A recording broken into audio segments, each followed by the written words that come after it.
विधानसभेच्या निवडणुकीमध्ये धनंजय मुंडेच मारणार बाजी। तर नमस्कार मंडळी, तुम्हा सर्वांचे गावगाडा ह्या लोकप्रिय चॅनेलवर स्वागत आहे।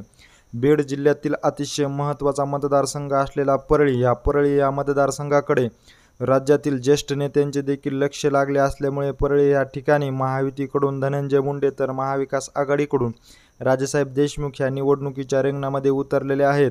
बीड लोकसभेमध्ये पंकजा मुंडे विरुद्ध बजरंग सोनवणे अशी लढत झाली होती। या लढतीमध्ये पंकजा मुंडे यांचा पराभव झाला होता।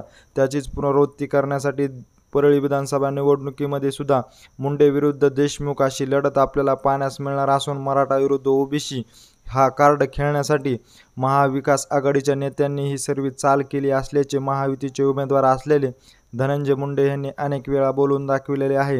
हे जरी असले तरी परळी विधानसभेच्या निवडणुकीमध्ये धनंजय मुंडेच हे बाजी मारणार असल्याचे आता परळी मतदारसंघातील मतदारातून बोलले जात आहे।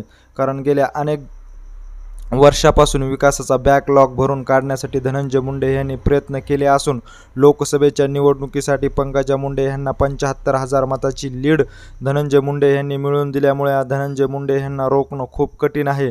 राजेसाहेब देशमुख सारखा उमेदवार त्यांना पराभव करणं म्हणजे अशक्य असल्याचं देखील बोललं जात आहे। कारण धनंजय मुंडे यांना विजय करण्यासाठी आता दोन बहिणी देखील निवडणुकीच्या रिंगणामध्ये उतरताना आपल्याला पाहण्यास मिळाले असून पंकजा मुंडे यांनी देखील धनंजय मुंडे यांना भरघोस मताच्या लीडने विजय करण्यासाठी परळी मतदारसंघातील बंधू भगिनींना आव्हान केल्याचं देखील बोललं जात आहे।